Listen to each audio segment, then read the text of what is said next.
ഈ നെഗറ്റീവ് പറയുന്ന കുറച്ച് നെഗറ്റീവ് ആളുകളോട് എനിക്ക് സഹതാപം മാത്രമാണ്. കാരണം എൻ്റെ വീഡിയോയിൽ വന്ന് എന്തിട്ടാലും നെഗറ്റീവ്സ് പറയുന്ന കുറച്ച് പേരോട് ടോട്ടലി ഐ എം കൺഫ്യൂസ്ഡ്. നിങ്ങൾ നഗ്നമായ വീഡിയോ കണ്ടാലും നീ അതിനൊന്നും പ്രതികരിക്കില്ല, അതൊക്കെ കണ്ട് ആസ്വദിക്കും. പക്ഷെ പ്രതികരിക്കുന്നത് ചെറിയ ചെറിയ സാധനങ്ങൾക്കാ, മനസ്സിലായ? അപ്പൊ നീ എന്ത് ചെയ്യും? സ്വന്തം അമ്മയുടെ വട വിൽക്കാൻ നീ മടിക്കത്തില്ല. സ്വന്തം അമ്മയുടെ വട എടുത്ത് വിറ്റ് കാശാക്കാനും നീ മടിക്കില്ല എന്നുള്ള കാര്യം 100% ഉറപ്പാണ്. പിന്നെ നെക്സോവിയൻ എന്ന് പറയുന്ന ഒരു യൂട്യൂബ് ചാനൽ നിങ്ങളെല്ലാവരും കണ്ടു കാണും എന്ന് ഞാൻ വിചാരിക്കുന്നു. ഇല്ലെങ്കിൽ ഞാനിവിടെ സൈഡിൽ ഫോട്ടോ കാണിക്കാം, നിങ്ങൾ അവൻ്റെ വീഡിയോസൊക്കെ പോയി നോക്കിയാൽ മതി. ഈ പയ്യന് 16 വയസ്സ് പ്രായം മാത്രമേ ഉള്ളൂ. ഇവൻ കൂടുതലായിട്ട് ചെയ്യുന്നത് രേണു സുധിയുടെ വീഡിയോസാണ്. അതുകൊണ്ട് തന്നെ അത് കണ്ടിരിക്കാനും നല്ല രസമാണ്. ഞാൻ ഇടയ്ക്കൊക്കെ പോയിട്ട് ഞാൻ കമൻറ്റൊക്കെ ഇടാറുണ്ട്. എന്തായാലും ഇവൻ പറയുന്ന കുറേ കാര്യങ്ങൾ ഇവറ്റകൾക്കൊക്കെ നല്ലോണം അങ്ങ് കൊള്ളുന്നുമുണ്ട്. പ്രത്യേകിച്ച് ഈ രേണു സുധിയുടെ വാലായിട്ട് നടക്കുന്ന കുറച്ച് കൂട്ടുകാരികളൊക്കെ ഉണ്ടല്ലോ, ഇവർക്കൊക്കെയാണ് ഏറ്റവും കൂടുതൽ കൊണ്ടിരിക്കുന്നത്. എന്തായാലും സംഭവം എന്താണെന്ന് വെച്ച് കഴിഞ്ഞാൽ, ഈ രേണു സുധിയുടെ കൂട്ടുകാരി സജീന ഇന്ന് ഈ പയ്യനെ അഗെയിൻസ്റ്റ് ആയിട്ട് വന്നൊരു വീഡിയോ ചെയ്ത്. നിങ്ങളിവിടെ മനസ്സിലാക്കേണ്ടത്, ഈ പയ്യന് 16 വയസ്സ് പ്രായം മാത്രമേ ഉള്ളൂ. ഇവൻ്റെ അമ്മയ്ക്ക് വരെ വന്നിരുന്ന് വിളിച്ചിരിക്കുവാണ്. എന്നിട്ട് ഇവർ പറയുന്ന ഡയലോഗ്, അവൻ സെക്സ് വീഡിയോസൊക്കെ കാണുമായിരിക്കും, സെക്സ് വീഡിയോസൊക്കെ കണ്ടിരുന്നിട്ടായിരിക്കും അവൻ ഇങ്ങനെയുള്ള കാര്യങ്ങൾ ചെയ്യുന്നത്. നിനക്ക് വട കാണണമെങ്കിൽ നീ നിൻ്റെ അമ്മയുടെ വട കാണും എന്നൊക്കെയുള്ള രീതിയിൽ വളരെ മോശപ്പെട്ട രീതിയിൽ ഈ സ്ത്രീ വന്ന് സംസാരിച്ചിരിക്കുവാണ്. ഈ സംസാരിച്ചതിൻ്റെ ആഫ്റ്റർ എഫക്റ്റ് ഇവർക്ക് 24 മണിക്കൂറിനുള്ളിൽ കിട്ടും. ഇവിടെ നിങ്ങൾ മനസ്സിലാക്കേണ്ട ഒരു കാര്യം, 18 വയസ്സിൽ താഴെയുള്ള ഒരു പയ്യൻ്റെ ഫോട്ടോ ഉൾപ്പെടെ എടുത്തു വെച്ചിട്ടാണ് ഇവർ ഈ അപരാധം വന്ന് വിളിച്ച് പറഞ്ഞിരിക്കുന്നത്. നമ്മുടെ നാട്ടിലെ നിയമവും കാര്യങ്ങളും എല്ലാം ഇത് കണ്ടുകൊണ്ടിരിക്കുന്ന എല്ലാവർക്കും അറിയാം. അതായത് 18 വയസ്സിൽ താഴെയുള്ള ഇനിയിപ്പോൾ എത്ര ക്രിമിനൽ കുറ്റം ചെയ്ത കുട്ടികളാണെന്ന് പറഞ്ഞാൽ പോലും അവരുടെ ഫോട്ടോസ് ഒന്നും ഒരു മനുഷ്യരും എടുത്തു വെച്ച് കാണിക്കത്തില്ല. നിങ്ങൾ മെയിൻ സ്ട്രീം വാർത്തകളൊക്കെ എടുത്തു വെച്ച് നോക്കിയാൽ മതി. കാര്യം വാർത്താ ചാനലുകളിൽ പോലും ഇങ്ങനെ ഈ 18 വയസ്സിൽ താഴെയുള്ള കുട്ടികളുടെ ഫോട്ടോസ് കാണിക്കത്തില്ല. കാര്യം അത് നിയമവിരുദ്ധമാണ്. അപ്പം അങ്ങനെ ഇരിക്കുന്ന ഒരു സാഹചര്യത്തിൽ ഇവർ ഈ ഒരു പയ്യൻ്റെ അമ്മയ്ക്ക് വരെ വന്ന് വിളിച്ചിരിക്കുവാണ്. പോരാത്തതിന് വളരെ മോശപ്പെട്ട രീതി, അതായത് മോശപ്പെട്ട വീഡിയോസ് കാണുന്ന ഒരു പയ്യനാണ്, ഇവൻ പഠിക്കുന്ന സ്കൂളിലെ പെൺകുട്ടികൾ അങ്ങനെ ഇവൻ്റെ കൂടെ ഇരിക്കും എന്നുള്ള രീതിയിലാണ് ഈ സ്ത്രീ വന്നിട്ട് സംസാരിക്കുന്നത്. ഇവരുടെ പേരിൽ പോക്സോ കേസ് കൊടുക്കണം, എങ്കിലേ ഇവരൊക്കെ ശരിക്കും പറഞ്ഞാൽ പഠിക്കത്തുള്ളൂ. എന്തായാലും ഈ ഒരു വിഷയത്തിൽ സജീന കരുതി വെച്ചോ, ഇനി വീഡിയോ മുക്കിയിട്ടൊന്നും ഒരു കാര്യമില്ല. അവർ കേസുമായിട്ട് അവർ മുന്നോട്ട് പോകാൻ തന്നെയാണ് അവരുടെ തീരുമാനം. ജാമ്യം പോലും കിട്ടത്തില്ല, യാതൊരു സംശയവുമില്ല. ഇതൊക്കെ ശരിക്കും പറഞ്ഞിട്ടുണ്ടല്ലോ, ചോദിച്ച് മേടിക്കുവാണ്. ഇതുപോലെ നിലപാടില്ലാത്തൊരു സ്ത്രീയെ ഞാൻ കണ്ടിട്ടില്ല. 2-3 ദിവസത്തിന് മുന്നേ രേണുവിന് അഗെയിൻസ്റ്റായിട്ട് വന്ന് ഒരു FB പോസ്റ്റ് ഇട്ടതാണ്. എന്നിട്ട് ഒറ്റയടിക്ക് ആ പോസ്റ്റ് അങ്ങ് മാറ്റിയിട്ട് വേറെ രീതിയിൽ അങ്ങ് വളച്ചൊടിച്ച്. ഉളുപ്പെന്ന് പറയുന്നൊരു സാധനമുണ്ടോ നിങ്ങൾക്ക്? എന്തായാലും നമുക്ക് ആ വീഡിയോ ഒന്ന് കാണാം. ഈ സോഷ്യൽ മീഡിയ കണ്ടന്റുകൾക്കൊക്കെ നല്ല ക്ഷാമം വരും. അപ്പൊ നിനക്ക് വടയും പ്രിവിലേജും ഒന്നും കിട്ടത്തില്ല. ആരുടെ? രേണു സുധിയുടെ. ബാക്കിയുള്ളവരുടെ നഗ്നമായ വീഡിയോ കണ്ടാലും നീ അതിനൊന്നും പ്രതികരിക്കില്ല, അതൊക്കെ കണ്ട് ആസ്വദിക്കും.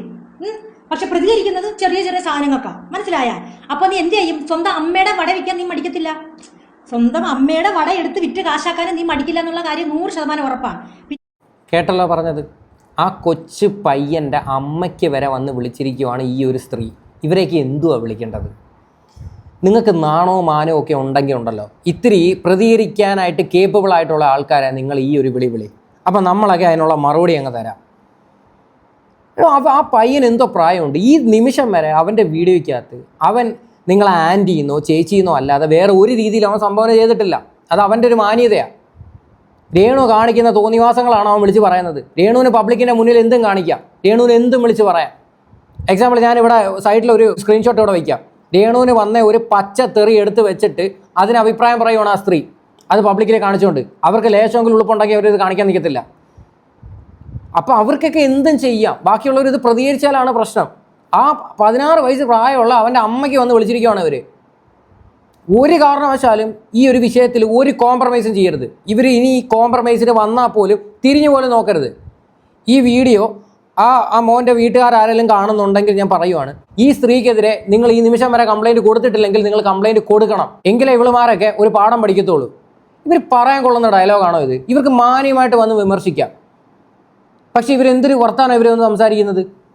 നിന്റെ കൂടെ കൂടാൻ വരെ നീ ആരാടാ? നീ ആരാന്നാ നിന്റെ വിചാരം?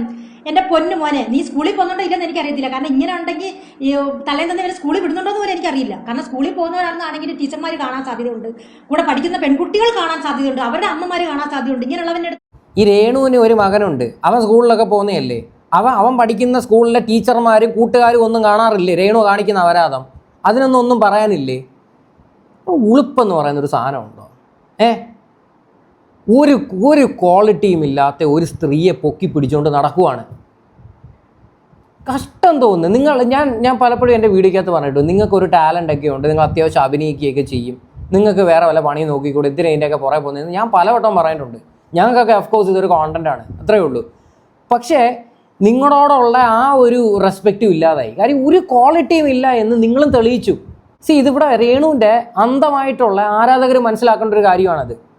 അവർ ആ സ്ത്രീ കാരണം എത്രയോ ആൾക്കാർക്കാണ് ബുദ്ധിമുട്ടുണ്ടാകുന്നതെന്ന് അറിയോ? അവർ കാണിക്കുന്ന എല്ലാ തോന്നിവാസങ്ങൾക്കും നിങ്ങളെല്ലാവരും പോയി സപ്പോർട്ട് ചെയ്യുന്നതിൻ്റെ ആഫ്റ്റർ എഫക്റ്റ് ആണ് ഇതൊക്കെ. അടുപ്പിക്കോ? ഇത്രയും ക്രിമിനൽ മൈൻഡ് ഈ ഒരു പ്രായത്തിൽ തന്നെ കണ്ട സെക്സ് വീഡിയോകൾ കണ്ട് അതിന് റിയാക്ഷൻ വീഡിയോ ചെയ്ത് 10 പൈസ ഉണ്ടാക്കുന്ന ഇവന്റെ കൂടെ ഒക്കെ സഹകരിക്കുന്ന പിള്ളേരുടെ ഭാവി തന്നെ എന്താവും? പറയുന്ന ഡയലോഗ് കേട്ടല്ലോ, സെക്സ് വീഡിയോ കണ്ടിട്ടെന്ന്. ഇത് മാത്രം മതി. അവൻ്റെ പ്രായവും നിങ്ങൾ ഈ പറഞ്ഞ സംസാരവും വെച്ച് മാത്രം മതി നിങ്ങളുടെ പേരിൽ കേസ് കൊടുക്കാനായിട്ട്. ഇനി ഈ ഒരു വിഷയം ഇത് കേസായി കഴിഞ്ഞാൽ തീർച്ചയായിട്ടും അവൻ ഈ വീഡിയോ കാണുന്നുണ്ടെങ്കിൽ മോനെ നീ ആ FIRൻ്റെ കോപ്പി ഉൾപ്പെടെ എടുത്തു വെച്ച് നീ വീഡിയോ ചെയ്യണം. നിന്നെ എല്ലാവരും നിന്നെ സപ്പോർട്ട് ചെയ്യും. കാര്യം മേലാൽ ഇമാതിരി അപരാധം വന്ന് ഒരു മനുഷ്യരെയും വിളിച്ച് പറയരുത്. അറ്റ്ലീസ്റ്റ് അവൻ്റെ ആ ഒരു ഏജെങ്കിലും റെസ്പെക്ട് ചെയ്യണ്ടേ? അറ്റ്ലീസ്റ്റ് വേണം നിങ്ങൾക്ക് പല രീതിയിൽ അവനെ വിമർശിക്കാം. എടാ നീ എന്തൊരു വർത്താനാണ് പറയുന്നത്, നിന്റെ പ്രായം എന്താണ്, നിന്റെ അച്ഛനും അമ്മയും നിന്നെ ഇങ്ങനെയാണോ പഠിപ്പിക്കുന്നത്, അത് വളരെ തെറ്റല്ലേ നീ പറയുന്നത്. നിങ്ങൾക്ക് മാന്യമായിട്ട് അവനെ ക്രിട്ടിസൈസ് ചെയ്യാം. ആ ഒരു സെൻസിൽ എല്ലാവരും എടുക്കൂ. പക്ഷെ അവൻ്റെ അമ്മയ്ക്ക് വിളിക്കുക, അവൻ മോശമായിട്ടുള്ള വീഡിയോസ് കാണുന്നെന്ന് വന്നിരുന്ന് സ്ഥാപിക്കുക. എന്തൊക്കെ വർത്തമാനം ഈ സ്ത്രീ സംസാരിക്കുന്നത്? ഇവർക്ക് എന്ത് സ്റ്റാൻഡേർഡ് ഉണ്ട് ഇവർക്ക്? ചാടും ചില സമയം ഇപ്പുറത്തോട്ട് ചാടി 2 വെള്ളത്തിൽ കാല് വെക്കുന്ന അതേ അവസ്ഥ തന്നെ ഇവരുടെ കാര്യം വെച്ച് നമ്മൾ നോക്കിക്കഴിഞ്ഞാൽ അതുകൊണ്ട് എന്തായാലും ഇതിനൊക്കെ എന്താ മറുപടി കൊടുക്കാനാ? എടാ ആൾക്കാരെയൊക്കെ കണ്ട് അവരുടെ ഇൻസ്പിറേഷൻ ആയില്ലേ നീ ഓരോ ചെയ്യുന്നത്? അവന്റെയൊക്കെ അവൾമാരുടെയൊക്കെ തലമണ്ടേ വന്നു കിടക്കുന്ന ശാപങ്ങൾ എത്ര ഉണ്ട് നിനക്കൊക്കെ അറിയാവോടാ? എടാ ഓ, രേണുവിനെ വിമർശിച്ചതിൻ്റെ പേരിൽ വന്നേക്കുന്ന ശാപമൊക്കെ ഉണ്ടല്ലോ, ഞങ്ങൾ അങ്ങ് സഹിച്ച്. ആ ശാപം ഇവിടെ ഒരു മനുഷ്യർക്ക് കേൾക്കാൻ പോകുന്നില്ല. കാര്യം അമ്മാതിരി പ്രവൃത്തിയാണ് ആ സ്ത്രീ കാണിക്കുന്നത്. ശാപം കേൾക്കാൻ പോകുന്നത് രേണുവിനായിരിക്കും. കാര്യം ദാനം തന്ന ആൾക്കാരെ തന്നെ തെറി വിളിക്കാൻ നിൽക്കുന്നൊരു സ്വഭാവം ഉണ്ടല്ലോ, അതിൻ്റെയൊക്കെ പാപം എവിടെ കൊണ്ടുവന്ന് തീർക്കുമോ നിങ്ങളൊന്ന് ആലോചിച്ചാൽ മതി. പ്രധാനമായിട്ട് അച്ഛൻ്റെ കേസ് എടുത്തു കഴിഞ്ഞാൽ ആ മനുഷ്യനെ എന്തുമാത്രം നിങ്ങളെല്ലാവരും കൂടെ മനസ്സ് വേദനിപ്പിച്ചിട്ടുണ്ടെന്നറിയോ? ആ ശാപം നീയൊക്കെ എവിടെ കൊണ്ട് ചെന്ന് കളയും? ബാക്കിയുള്ളവരുടെ മണ്ടയിലോട്ട് ശാപം കൊണ്ടുവന്ന് അടിച്ചേൽപ്പിക്കുന്നു. സോഷ്യൽ മീഡിയ കാണിക്കുന്ന തോന്നിവാസങ്ങൾ ഇനി എടുത്തു വെച്ച് സംസാരിക്കും. ഇതിൻ്റെ പേരിൽ ഇനി ശപിക്കുകയോ ഇനി നേർച്ചയിടുകയോ എന്ത് വേണമെങ്കിലും ചെയ്തോ ഒരു പ്രശ്നമില്ല. രേണുവിനെ വിമർശിക്കുക തന്നെ ചെയ്യും. മുറ്റിപ്പോയവന്മാരാ, മനസ്സിലായ? നീയൊക്കെ കിളുന്താ. ഇപ്പോഴേ തുടങ്ങിക്കഴിഞ്ഞാൽ ഇത് എവിടെ ചെന്ന് അവസാനിക്കും? പൊന്നു മോനെ, ഇപ്പോഴും ചേച്ചി പറയുവാണ്, ചേച്ചിന്നൊന്നും വിളിക്കത്തില്ല, അമ്മയൊന്നും വിളിക്കത്തില്ല, ആന്റി എന്നൊക്കെ വിളിക്കാൻ അവന് പുച്ഛ. ഇവര് പറയുവാണേ പൊന്നു മോനെ പോയിരുന്ന് പഠിച്ച് 10 പൈസ ഉണ്ടാക്കാൻ നോക്കും. അത് കഴിഞ്ഞിട്ട് നീ ഇതിലോട്ട് ഇറങ്ങും. അതായത് നിന്റെ ഒരു പ്രായം ആവുമ്പോൾ, ഒരു ക്രിവിലേജ് കണ്ട വികാരം തോന്നിയും പൊക്കിൾ കണ്ട വികാരം തോന്നിയും അത് കണ്ട് ആസ്വദിക്കാനുള്ള പ്രായം വരുമ്പോൾ നീ അതിന് പ്രതികരിക്കാൻ ഇറങ്ങും. ഇപ്പൊ സംസാരിച്ച രീതി നിങ്ങൾ കണ്ടല്ലോ. ഈ വർത്തമാനത്തിൽ തന്നെ മനസ്സിലാക്കാൻ പറ്റി ഇവരുടെ സംസ്കാരം എന്തുമാത്രം ഉണ്ടെന്ന്. അതായത് ഒരു കൊച്ചു പയ്യൻ്റെ അടുത്ത് പറയുന്ന ഡയലോഗാണ്, ക്ലീവേജ് കണ്ട് നിനക്ക് വികാരം തോന്നിയോ, വട കണ്ട് വികാരം തോന്നിയോ എന്നുള്ള രീതിയിൽ. അതായത് ഈ ഒരു ഡയലോഗ് മാത്രം മതി ഇവരെ പോക്സോ കേസിനകത്ത് അകത്താക്കാൻ വേണ്ടി. പിള്ളേർക്ക് നേരെ ഇങ്ങനെയുള്ള രീതിയിലൊന്നും നമ്മൾ സംസാരിച്ചുകൂടാ. അവൻ്റെ ഫോട്ടോ ഉൾപ്പെടെ എടുത്ത് വെച്ചിട്ടാണ് ഈ സ്ത്രീ സംസാരിച്ചിരിക്കുന്നത്. എന്നിട്ട് ഈ സ്ത്രീ എന്തോ ചെയ്യുന്നത് അറിയാം, നൈസായിട്ട് അതങ്ങ് ഡ്രം ചെയ്യുന്നതിന് മുന്നേ തന്നെ നമ്മൾ ഓൾറെഡി ഈ സാധനം ഡൗൺലോഡ് ചെയ്ത്. കാര്യം 100% എനിക്കറിയാം ഇവർ ഈ വീഡിയോ മുക്കുമെന്ന്. രേണു എന്താ ഇത് ഷെയർ ചെയ്യാഞ്ഞത്? രേണു സാധാരണ എല്ലാ വീഡിയോ സജീനയുടെ ഷെയർ ചെയ്യുന്നതാണല്ലോ.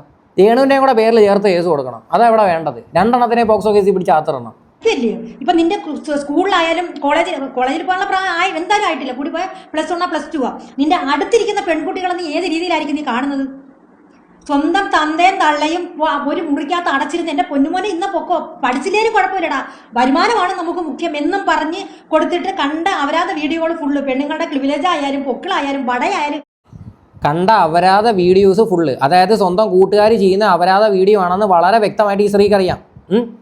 എന്നിട്ടാണ് പിന്നെ വന്നിരുന്ന് അതിനെ ന്യായീകരിക്കാൻ ശ്രമിക്കുന്നത്. നാണോ മാനോ എന്ന് പറയുന്നൊരു സാധനം ഉണ്ടോ നിങ്ങൾക്ക്?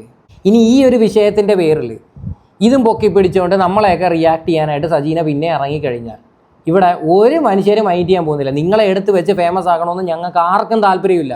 അത് ഒഴിച്ചു വിടുന്ന കേസാണ്. പക്ഷേ ഈ ഒരു പയ്യൻ അഗെയിൻസ്റ്റ് ആയിട്ട് നിങ്ങൾ സംസാരിച്ചതിൻ്റെ പേരിൽ മാത്രമാണ് നിങ്ങളെ ഇന്ന് ഞാൻ റിയാക്ട് ചെയ്യുന്നത്. അല്ലെങ്കിൽ സീരിയസ്ലി പറയോ, കഴിഞ്ഞ പ്രാവശ്യം നിങ്ങൾ വീഡിയോ ചെയ്ത സമയത്ത് ഒരുപാട് ആൾക്കാർ പറഞ്ഞത് എന്തിനെ എടുത്ത് വെച്ച് ഫേമസ് ആക്കുന്ന, മൈൻഡ് ചെയ്യേണ്ട, എടുത്ത് കളയാന്നുള്ള രീതിയിൽ. നമ്മളങ്ങ് മൈൻഡ് ചെയ്യാൻ നമ്മൾ വിടുന്നതാണ് പകുതി കേസസും. പക്ഷേ നിങ്ങളിപ്പോൾ ഈ പറഞ്ഞിരിക്കുന്ന ഡയലോഗുകളുണ്ടല്ലോ, ഇതിന് എണ്ണി വന്നിരുന്ന് മാപ്പ് പറയേണ്ട ഒരു അവസ്ഥ നിങ്ങൾക്ക് വരും. സ്വന്തം കൂട്ടുകാരെ കാണിക്കുന്നത് അപരാധമാണെന്ന് മനസ്സിലാക്കിയിട്ട് പിന്നെയും വന്നിരുന്നു അത് വിമർശിക്കുന്ന ആൾക്കാരെ പിന്നെയും വന്നിരുന്ന് കുറ്റം പറയുന്ന ഒരു മനസ്സുണ്ടല്ലോ സജീന. കൊള്ളാം എന്തായാലും. ഇനി വേറൊരു കാര്യം ഇവിടെ ചോദിക്കാനുള്ളത്, സജീനയുടെ വീട്ടുകാർ ഇതൊക്കെ കാണുന്നുണ്ടോ? സജീനയുടെ ഭർത്താവ് ഇതൊക്കെ കാണുന്നുണ്ടോ? സമയം കിട്ടുമ്പോൾ സജീനയുടെ ഭർത്താവിൻ്റെ അടുത്തുനിന്ന് പേഴ്സണലി നിന്ന് ചോദിച്ചു നോക്കണം, രേണു കാണിക്കുന്ന പ്രവർത്തികൾ ശരിയാണോ ഇല്ലയോ എന്ന്. അന്നേരം അങ്ങേര് പറയാം എൻ്റെ മറുപടി. കണ്ട് സൂം ചെയ്ത് ആസ്വദിക്കുക, എന്നിട്ട് റിയാക്ഷൻ വീഡിയോ ചെയ്യുക, 10 പൈസ ഉണ്ടാക്കുക, അത് മതി മോനെ എന്ന് പറഞ്ഞു കൊടുക്കുന്ന തന്തേം തള്ളേം വേണം ആദ്യം പറയാൻ. സമ്മതിച്ച് തന്നിരിക്കുന്നത് നിങ്ങളെ, സമ്മതിച്ച്. ഈ സ്മാർട്ട് നല്ലതാണ്, മക്കൾക്ക് സ്മാർട്ടിനെ വേണം, പക്ഷെ ഓവർ സ്മാർട്ട് ആവരുത്. ഇത് ഓവർ സ്മാർട്ട് മാത്രമല്ല, അതിലപ്പുറവും കടന്നു പോയിട്ടുണ്ട്. മര്യാദയ്ക്ക് മോനെ പറഞ്ഞ് മനസ്സിലാക്കുക. അവർ റിയാക്ഷൻ വീഡിയോ ചെയ്യുക, തുണി വിരിഞ്ഞിട്ട് ഈ 18 വയസ്സിൽ താഴെയുള്ള കുട്ടികളൊക്കെ ഒരുപാട് പേര് ഇപ്പം മൊബൈൽ ഫോൺസ് യൂസ് ചെയ്യുന്നുണ്ട്. ഇവരെല്ലാവരും സോഷ്യൽ മീഡിയ തുറക്കുമ്പോൾ ഈ അപരാധമായിട്ടുള്ള വീഡിയോസാണ് സകലമായ ആൾക്കാരും കണ്ടുകൊണ്ടിരിക്കുന്നത്. ഒരുപാട് പേരൻസ് ഈ ഒരു വിഷയമായിട്ട് ബന്ധപ്പെട്ട് വന്ന് കംപ്ലയിൻറ്റ്സ് പറഞ്ഞിട്ടുണ്ട്. ഞാൻ കുറേ വോയിസുകൾ കേൾക്കാനായിട്ട് ഇടയായിട്ടുണ്ടായിരുന്നു ഈ രേണുവിൻ്റെ വിഷയമായിട്ട് ബന്ധപ്പെട്ട്. അതിനൊന്നും ഈ സജീനയ്ക്കൊന്നും പറയണ്ടേ? രേണു കാണിക്കുന്ന അപരാധത്തെ പറ്റിയിട്ടാണ് ഞാൻ പറയുന്നത്. അതായത് മൈനറായിട്ടുള്ള കുട്ടികൾ ഇവരുടെ ഈ വൃത്തികെട്ട ഇങ്ങനെയുള്ള വീഡിയോസൊക്കെ കണ്ടു കഴിഞ്ഞാൽ ആർക്കാണ് ഇവിടെ ദോഷം വരുന്നത്? അതുകൊണ്ട് തന്നെയാണ് ഞാൻ പറയുന്നത്, ഈ സ്ത്രീക്കൊക്കെ എതിരെ കൊണ്ടുവന്ന് കേസ് കൊടുക്കണം. ഇവരൊക്കെ ഒരു പൊതുശല്യമാണ്. കാണുക, പിഴച്ചു പോകുക, എന്ത് ചെയ്താലും ഞങ്ങൾക്കൊന്നുമില്ല. പക്ഷെ റിയാക്ഷൻ വീഡിയോ ചെയ്യുമ്പോൾ അത് ആരെക്കുറിച്ച് പറയുന്നോ എന്ന് ആദ്യം ആലോചിച്ചിട്ട് പറയണം. അങ്ങനെ അല്ലെങ്കിൽ ചെറുതോ വലുതൊന്നും നോക്കത്തില്ല. ഇത്രയും നാൾ ഞാൻ എൻ്റെ മക്കളുടെ ഏജിൽ കണ്ട് എൻ്റെ മക്കളെ താരതമ്യം ചെയ്ത് കണ്ടതുകൊണ്ടാണ് ഞാൻ റിയാക്ഷൻ വീഡിയോ പോലും ഇടാൻ മടിച്ചത്. അവൻ നിന്നെ പേടിച്ചിട്ടൊന്നുമല്ല. നീ ആരാ മോനെ? നീ ആരാ? നിന്റെ വിചാരം എന്താണ്? നിനക്ക് സപ്പോർട്ടായിട്ട് കുറെ അപരാധ വ്ളോഗേഴ്സ് ഉള്ളതാണോ നിന്റെ ധൈര്യം? പിന്നെ സ്വന്തം അച്ഛനും അമ്മയും പൈസ ഉണ്ടാക്കിയാൽ മതി, ഏത് രീതിയിലായാലും പൈസ ഉണ്ടാക്കിയാൽ മതി എന്ന് സപ്പോർട്ട് ചെയ്യുന്ന അച്ഛനും അമ്മയാണ് നിന്റെയൊക്കെ ധൈര്യം. എടാ, 10 പേരുടെ ശാപം ഒരുമിച്ച് വരുമ്പോൾ ഒരെണ്ണമെങ്കിലും തലമണ്ടയിൽ പതി. ഇവിടെ നിങ്ങൾ മനസ്സിലാക്കേണ്ട ഒരു കാര്യമുണ്ട്. അവന് 16 വയസ്സേ അവന് പ്രായമുള്ളൂ. പക്ഷേ അവൻ ഈ ഒരു പ്രായത്തിൽ അവൻ കാണിക്കുന്നൊരു ഗട്ട്സ് ഉണ്ടല്ലോ. അവൻ റിയാക്ഷൻ വീഡിയോ ചെയ്യാമെന്നും പറഞ്ഞ് അവൻ അത് ചെയ്യാനുള്ളൊരു മനസ്സും ധൈര്യം ഉണ്ടല്ലോ, അത് വലിയൊരു കാര്യമാണ്. സാധാരണ ഈ ഏജിലുള്ള പിള്ളേർക്കൊന്നും കിട്ടാത്തൊരു സാധനമാണ് അവന് കിട്ടിയിരിക്കുന്നത്. അവൻ ചെയ്ത് എന്താ? നിങ്ങളുടെ കൂട്ടുകാരി കാണിക്കുന്ന സാധനം അവൻ്റെ രീതിയിൽ അവൻ റിയാക്ട് ചെയ്ത്, അത് അവൻ്റെ സ്ലാങ്ങിലും അവൻ്റെ ലാംഗ്വേജിലും അവൻ റിയാക്ട് ചെയ്തു. അത് ചേച്ചിന്നും ആൻറ്റിന്നും ഒക്കെയുള്ള രീതിയിൽ വിളിച്ചിട്ട് അതിനകത്ത് എന്ത് തെറ്റായിരിക്കുന്നത്? പിന്നെ രേണുവിന് എന്തെങ്കിലും പ്രശ്നം ഉണ്ടെങ്കിൽ രേണു വന്ന് സംസാരിക്കണം, അല്ലാതെ സജീനെ അല്ല ഇവിടെ വന്ന് സംസാരിക്കേണ്ടത്. തോന്നിവാസം മൊത്തം കാണിക്കുകയും ചെയ്യാം, ബാക്കിയുള്ളവർ വിളിച്ച് പറയുമ്പോഴത്തേക്ക് അത് കുറ്റം. മനസ്സിലായ? അപ്പം മോൻ്റെ ഏജിലുള്ള നിന്റെ പ്രായത്തിലുള്ള കാര്യങ്ങൾ എടുക്കുക, കണ്ടന്റ് ക്രിയേറ്റർ ആവുക, അതൊക്കെ നല്ല കാര്യമാണ്. സ്മാർട്ട് നല്ലതാണ്, ഓവർ സ്മാർട്ട് ആവാതിരിക്കുക. ഈ പ്രായത്തിൽ ചെയ്യാൻ പാടില്ലാത്തത് ചെയ്യാതിരിക്കുക. അപ്പൊ കുറെ കുരുപൊട്ടി അമ്മമാരും അപ്പച്ചന്മാരും വന്നു. അവൻ്റെ ഈ പ്രായത്തിൽ അവൻ അത്രയും വ്യൂവർഷിപ്പ് ഉണ്ടാക്കുന്നത്, അതിൻ്റെ ഒരു 1/4 ഭാഗമെങ്കിലും ഒന്ന് ഉണ്ടാക്കി കാണിക്കാമോ? സജീനെ അടുത്ത് ഞാൻ ചോദിക്കുന്ന ചോദ്യമാണ്. അവൻ്റെ യൂട്യൂബ് ചാനൽ എടുത്തിട്ട് അവൻ്റെ വ്യൂവർഷിപ്പ് നോക്കി, അതിൻ്റെ ഒരു പകുതിയെങ്കിലും ഒന്ന് കാണിച്ചു തരാൻ പറ്റുമോ? അവൻ സത്യം പറഞ്ഞാൽ നിങ്ങളെയൊക്കെ എടുത്ത് വെച്ച് റിയാക്ട് ചെയ്യുന്ന സമയത്ത് നിങ്ങൾക്കാണ് ശരിക്കും പറഞ്ഞാൽ റീച്ച് ഉണ്ടാവുന്നത്. അതുകൊണ്ട് സത്യം പറഞ്ഞാൽ അവരെ കാണുമ്പോൾ നിങ്ങൾ തൊഴുകയാണ് ചെയ്യേണ്ടത്. ശരിക്കും പറഞ്ഞാൽ ഈ രേണുസുധിയുടെ ഈ ഒരു വിഷയം കാരണം ഈ ഫേസ്ബുക്ക് ഓപ്പൺ ആക്കാൻ വയ്യ, ഇൻസ്റ്റാഗ്രാം ഓപ്പൺ ആക്കാൻ വയ്യ, യൂട്യൂബ് ഓപ്പൺ ആക്കാൻ വയ്യ. ഇത് മാത്രമേ ഉള്ളൂ കാര്യം. എന്താ അമ്മാതിരി നെഗറ്റിവിറ്റിയാണ് സ്പ്രെഡ് ചെയ്തുകൊണ്ടിരിക്കുന്നത്. രേണു ആയിക്കോട്ടെ, കൂട്ടുകാരികളായിക്കോട്ടെ, ഇത് തന്നെ പരിപാടി. എന്തും കാണിക്കാം, എന്ത് തോന്നിയാസം കാണിക്കാം, അതാണ് സോഷ്യൽ മീഡിയ എന്നുള്ള രീതിയിലോട്ട് ചിത്രീകരിച്ചിട്ടുണ്ട്. ഉള്ള ധൈര്യം വേണം. അതായത് സ്വന്തം കൂട്ടുകാരി കാണിക്കുന്നത് മുഴുവനും തോന്നിവാസമാണെന്ന് പറയാനുള്ള ധൈര്യം കാണിക്കുക. ആ ഒരു ഗഡ്സ് കൊണ്ടുപോവാ, എന്നിട്ട് സംസാരിക്കുക. വേണം കൂട്ടുകാരിയുടെ ഒരു വീഡിയോ ഞാനിവിടെ സൈഡിൽ കാണിക്കാം. കുറച്ച് മുന്നേ ഞാൻ നിങ്ങളെ ഒരു കമൻറ്റ് എടുത്ത് വെച്ചിട്ട് ഇവർ റിയാക്ട് ചെയ്തതിൻ്റെ ഒരു സ്ക്രീൻഷോട്ട് ഞാൻ കണ്ടിട്ടില്ലായിരുന്നു. അതിൻ്റെ കംപ്ലീറ്റ് വീഡിയോ ഞാൻ കാണിക്കാം. അയ്യോ ചേച്ചി എന്നെ കൊന്നു കഴിഞ്ഞാൽ ചേച്ചി ജയിലിൽ പോകത്തില്ലയോ? ഇപ്പൊ തന്നെ പബ്ലിക്കായിട്ട് വധഭീഷണി നടത്തിയേക്കുന്നത്, എന്നെ തല്ലിക്കൊല്ലാൻ തോന്നുന്നു. പബ്ലിക്കായിട്ട് എന്ത് ചേച്ചിക്കെതിരെ ഞാൻ കേസ് കൊടുത്താൽ ഏത് ഫേക്കാണെന്ന് ചേച്ചിയെ പൊക്കത്തിൽ കണ്ടല്ലേ? ഒരു മനുഷ്യരും ശ്രദ്ധിക്കാത്ത ഒരു കമൻറ്റ് പിക്ക് ചെയ്തുകൊണ്ട് വന്നിട്ട് അതിനെ റിയാക്ട് ചെയ്യുന്നത്. കാര്യം എന്താ? ഇതെടുത്ത് വെച്ച് കഴിഞ്ഞാലേ കുറച്ച് ആൾക്കാർ വീഡിയോസ് കാണത്തുള്ളൂ, നല്ല രീതിയിൽ റീച്ച് കിട്ടും എന്ന് ഈ ഒരു സ്ത്രീക്ക് അറിയാവുന്നതിൻ്റെ പേരിൽ മാത്രമാണ് ഈ ഒരു സ്ത്രീ ഇതെടുത്ത് വെച്ച് റിയാക്ട് ചെയ്തിരിക്കുന്നത്. ഇത് എത്രയോ ആൾക്കാർ കാണുന്നതാണ്. ഇത് ഈ പറയുന്ന കൊച്ചു കുട്ടികളൊന്നും കാണത്തില്ലേ? ഇതിന് സജീനയ്ക്ക് ഒന്നും പറയാനില്ലേ? ഇതാ ഞാൻ പറയുന്നത്. ഇവരൊക്കെ എന്ത് കണ്ടിട്ടാ, എന്തിൻ്റെ പേരിലാണെന്ന് എനിക്ക് മനസ്സിലാവുന്നില്ല ആ ഒരു സ്ത്രീയെ സപ്പോർട്ട് ചെയ്യുന്നത്. എന്തായാലും ഈ വിഷയത്തിൽ സജീന നല്ല രീതിയിൽ വെള്ളം കുടിക്കും. അവർ തീർച്ചയായിട്ടും കേസ് കൊടുത്തിരിക്കും, അതിനകത്ത് യാതൊരുവിധ സംശയമില്ല. പിന്നെ രണ്ടാമത്തെ കാര്യം എന്ന് വെച്ച് കഴിഞ്ഞാൽ സജീനയുടെ പേരിൽ ഓൾറെഡി വേറൊരു കേസുണ്ട്. ഏതാ? നമ്മുടെ അച്ഛൻ കൊടുത്ത കേസ്. അതിന് ഓൾറെഡി അച്ഛൻ്റെ വീട്ടിൽ പോയി കോംപ്രമൈസ് അടിച്ചിട്ട് നൈസായിട്ട് കേസിൽ നിന്ന് ഊരാനുള്ള പരിപാടികളൊക്കെ കാണിച്ചിട്ടുണ്ടായിരുന്നു. ഇപ്പോൾ അതും പോരാത്തതിന് ഇപ്പോൾ അതിലും വലിയ കേസാണ് വരാൻ പോകുന്നത്. ജാമ്യം ഇല്ലാത്ത വകുപ്പായിരിക്കും. യാതൊരുവിധ സംശയമില്ല. സജീന ആരെ വേണമെങ്കിലും വിളിച്ച് ചോദിച്ചോ, ജാമ്യം കിട്ടത്തില്ല. കാര്യം മൈനറായിട്ടുള്ള കുട്ടിയാണ് അവനെയാണ് നിങ്ങൾ വന്നിരുന്ന് ഇങ്ങനെയുള്ള തോന്നിയാസം പറഞ്ഞിരിക്കുന്നത്. അവരുടെ വീട്ടുകാർ, അവരുടെ പേരൻസ് കേസ് കൊടുത്താൽ മതി. അവരുടെ പേരൻസ് കേസുമായിട്ട് പോയി കഴിഞ്ഞാൽ സജീന വെള്ളം കുടിക്കും. എന്തായാലും ഈ ഒരു വിഷയമായിട്ട് ബന്ധപ്പെട്ട് നിങ്ങളുടെയൊക്കെ അഭിപ്രായങ്ങൾ എന്താണെന്ന് വെച്ചാൽ നിങ്ങൾ തീർച്ചയായിട്ടും കമൻറ്റ് ചെയ്യുക.